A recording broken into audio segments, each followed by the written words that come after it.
All right, matter. So we are just going to first define what matter is. Matter is just anything that has mass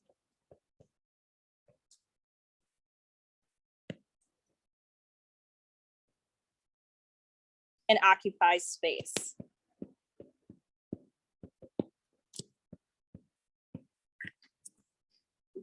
Now, chemistry, what's really cool and what makes it such a vast subject is that it's the study of all matter. So it's the study of the composition of matter and the changes it undergoes. I think that's one of the reasons why I love chemistry so much is you might not like every single part of chemistry, but likely there will be something that interests you. Because if you're studying literally everything through chemistry, hopefully there's something that can pique your interest. Now we have this definition of what we call pure chemistry. So pure chemistry is when you are pursuing, so it's the pursuit of chemical knowledge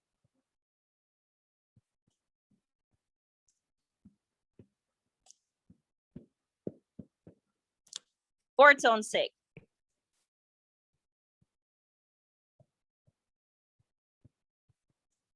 And so I feel like this is more easily understood through examples. So pure chemistry would be looking at discovering elements. You are looking at trying to find a chemical knowledge just for fun, pretty much. So an example would be elemental discovery.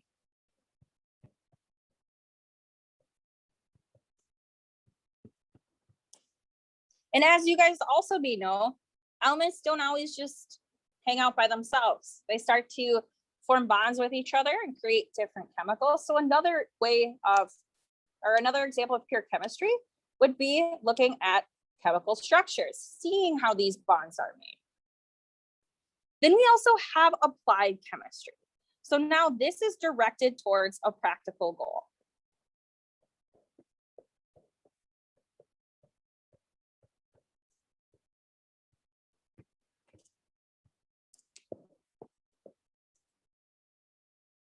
So applied chemistry is interesting in the fact that that's what's brought us a lot of things today.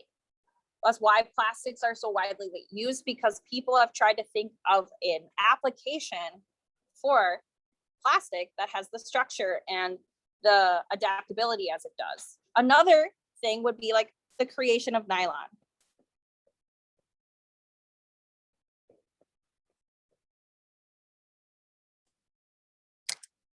Creating nylon, you actually mix just liquid solutions together.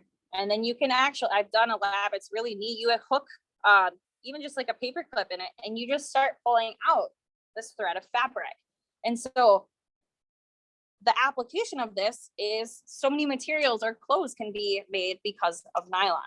What do you guys think is another example of applied chemistry? How have we used chemistry to think of an application? Nuclear energy? Exactly. Anybody else have ideas? I mean, look around you, you could probably think of one. Pharmaceuticals is applied chemistry. There's food chemistry. There's all sorts of different ways that chemistry is in our lives. And then we have this part of technology. And so this is the means by which a society provides its members with things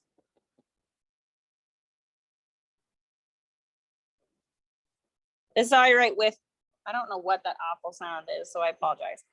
This is how I write with W/. You don't have to write it like that, but just so you know, I have some shorthand.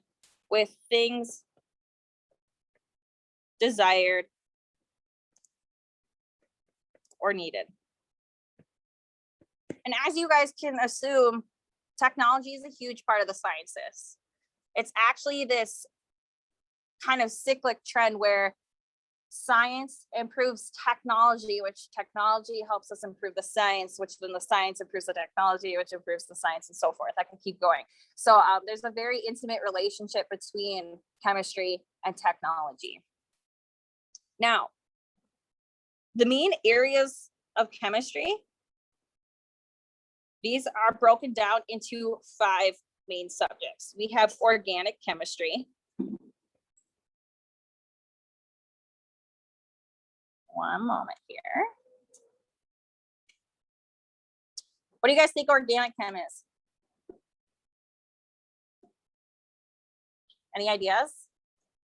Do you know the elements that make up humans and living things? Or at least one of them? Water, which consists of oxygen, hydrogen. But does anyone know the main element that gives us life? Carbon, exactly. So organic chemistry is the study of carbon-based compounds.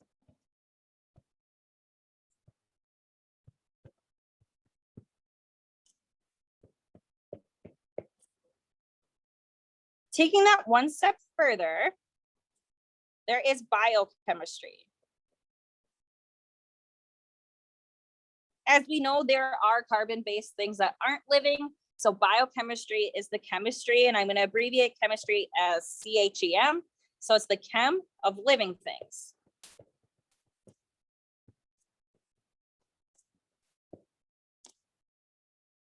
Then we have analytical chemistry.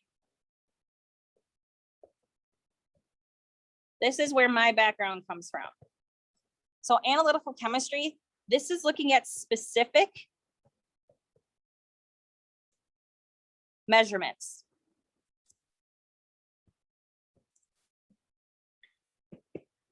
And this one sounds a little bit more boring than the other subjects. But really, analytical is kind of the root of all chemistry, in the sense that if we cannot be specific and have trusted results, how can we prove anything?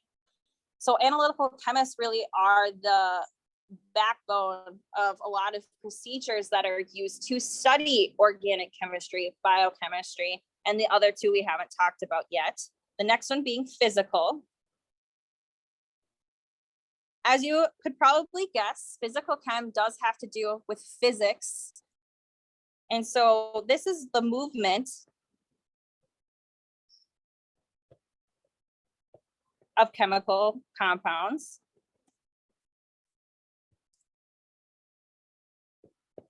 So physical chemistry, or P-Chem as they abbreviate it, this is really looking at how is it that these bonds between elements move?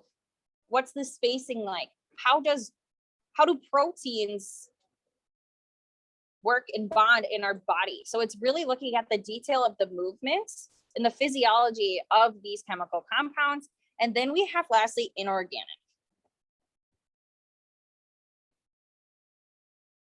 Now, if organic is carbon-based compounds, what do you think inorganic is? There you go, non-carbon-based compounds.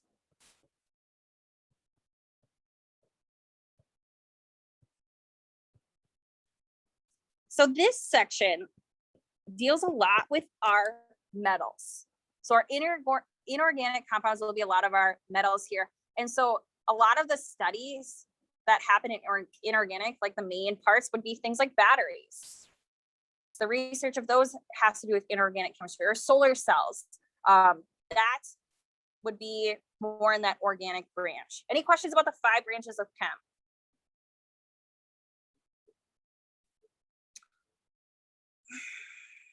I would say that we are more definitely not organic. Organic is its own class. Biochem is its own class. Physical, they're kind of on their own classes. So what our year is going to look like is going to be setting up your base knowledge of chemistry so that you could expand into all 5. So there, as you could assume, if chemistry is the study of all matter, there is so much for you guys to learn. So we're really going to be looking at things like physical and chemical properties. We'll look at the trends of the periodic table, So there's parts of each 5 that we'll kind of brush on, but there's not really, we won't go in depth. So, good question. So what do chemists study? Well, they study things like energy, chemical reactions,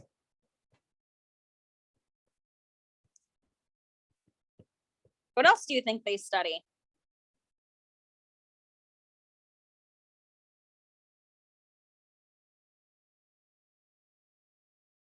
Medicine?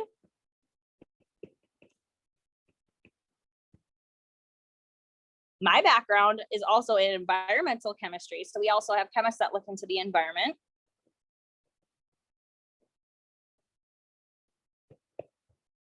And so forth. You guys will do a project later that is looking at careers that need chemical knowledge, and I think you'll be surprised on how many different careers actually depend on chemistry. All right, any questions about just introduction? Okay. All right, so now we're going to talk about thinking like a scientist. So this is more digging into the scientific method. So before chemists even came along, we had what were called alchemists. So if you guys have heard of alchemy, we actually have a lot to be thankful for alchemists. So their overall goal was to turn common metals. Does anyone know what they're turning them into? Does anyone know the basis of alchemy? What metal do you think they were? Just a guess. Yes, gold. So that was a hot commodity back in the day. Still kind of is, I guess. But they would try to turn common metals into gold. Through these attempts, which I will tell you fails, that is not physically possible. They developed processes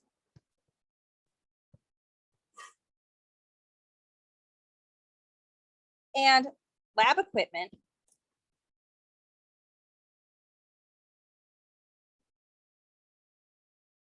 that we still use today. So as you guys were exploring part 3 of the safety lab, you guys saw the beaker back there, right? The funnels, that came from our alchemists. All right, excuse my not great French accent here, but then we have Antoine Laurent Lavoisier. So this is in the late 1700s. But he transformed science. So in the late 1700s, he changed science by transitioning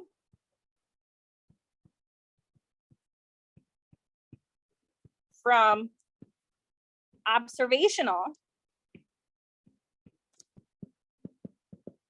science. So what do you think I mean by observations? You remember the difference between qualitative and quantitative? Okay, so this is qualitative stuff to measurement.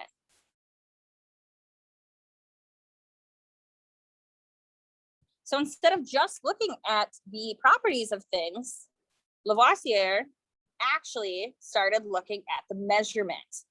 And so what's really cool, and you always have to get credit, because of course, I mean, I will attest to this, ladies, is that there, of course, was a woman behind this man. So his wife, gotta give her some credit, Marie Anne.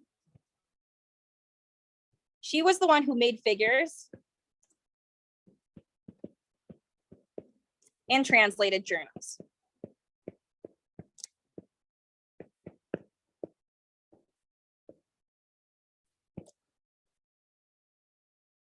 So this is a little bit of history. Don't worry, I won't dive too much into it because that's not really my forte. So with this transition into measurement, we had to come up with a kind of an idea of how we were going to say, this is the method to science. This is our logical approach to find a solution. So first part is making observations. So this is just when you use your senses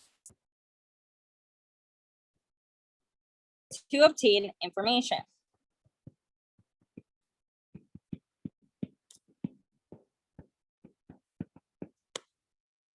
So I'll give you an example. Let's say you turn on a flashlight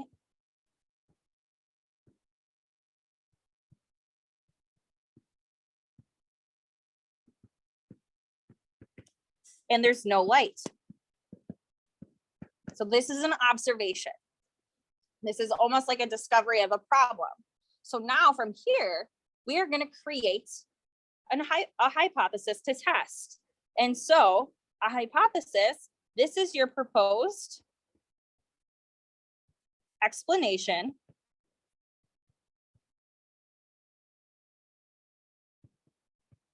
of what you observed.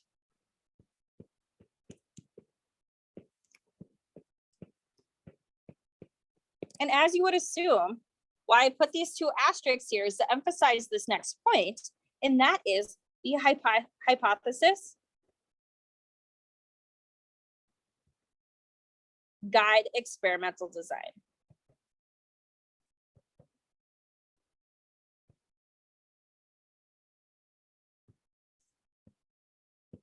So what I mean by this is, if you have a hypothesis, so our first example, we're going to come up with a couple of hypotheses, but what do you guys think? Can you come up with a hypothesis of why the flashlight might not be turning on?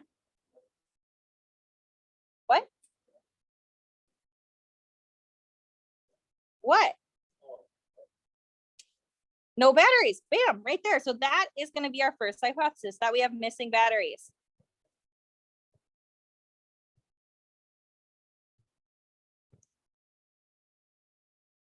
What's another potential? Or actually, okay, so if this is our hypothesis and our hypotheses guide our design, what do you think our experiment's going to be? Put batteries in it. Bam, that's our experiment. Let's say we put batteries in our flashlights, still no light.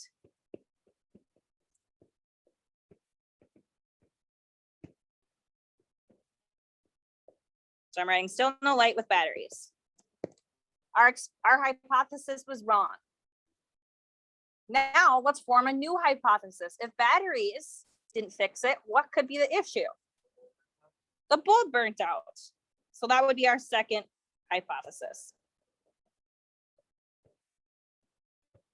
All right. So our experiments, this is just our procedure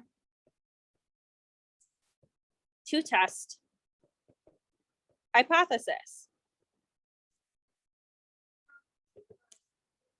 We have an independent and a dependent variable. Can anyone tell me, do you remember what an independent variable is? It's purposefully changed.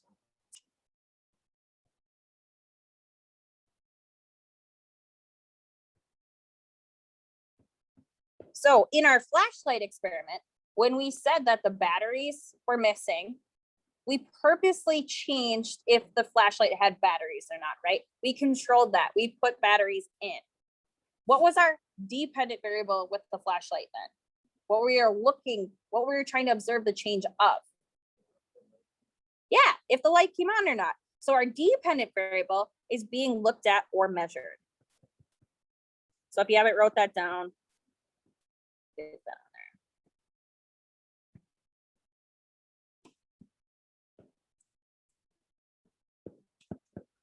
Okay. Now, I know sometimes it's hard to pick out the independent and dependent variables from an experiment. So I like this little phrase that independent affects the dependent.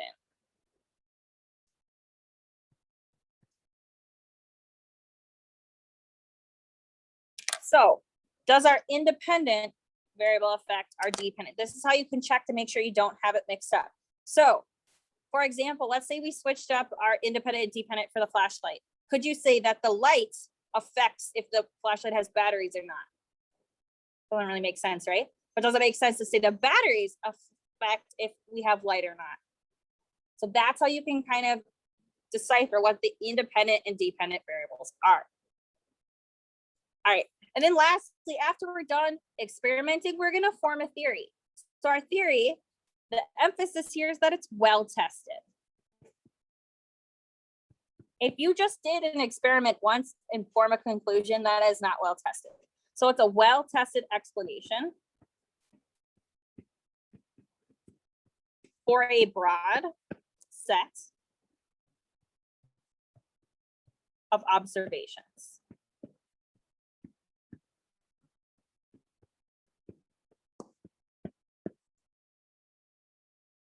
Additionally, beyond a theory, it can become part of scientific law. So scientific law, this is a concise statement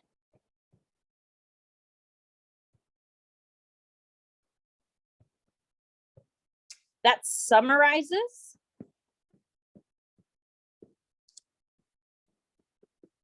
the results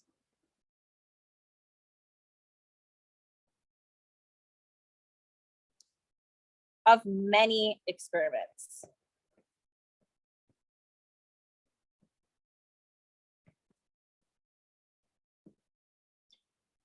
So talking about the slight differences between these two.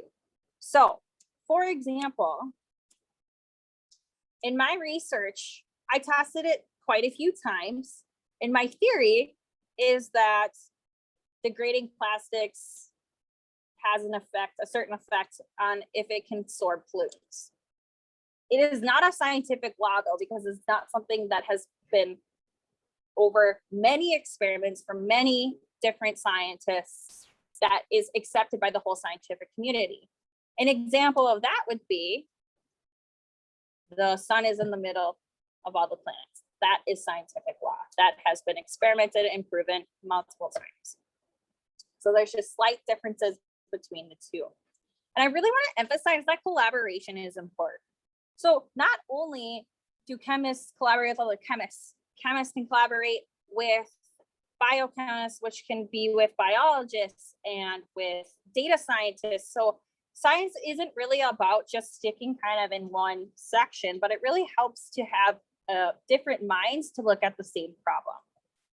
So this next page, the one that you guys have, the last page there, is going to be identifying independent and dependent variables. So we're going to go through the first scenario together, and then I'm going to have you guys try the next two on your own. So the first scenario is saying that if a researcher is studying if tomatoes grow faster under fluorescent, incandescent, or natural light, and that we have the same type of tomato plant. Now, we have to figure out the independent and dependent variable, remembering that our independent affects dependent. What are we purposefully changing in this experiment? Yeah, go ahead. The light, the type of light.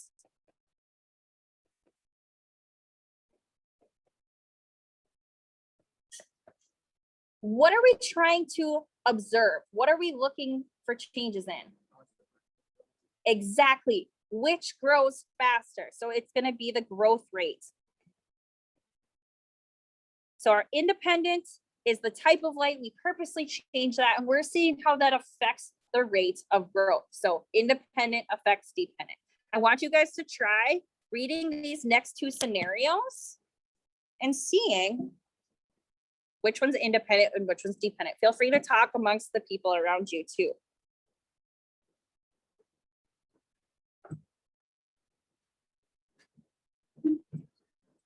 All right, who can tell me for scenario 2 what the independent variable is? Yeah, go ahead, sir. Exactly. We're purposely changing the brand of popcorn. And then what are we trying to measure? Exactly. Most popped kernels.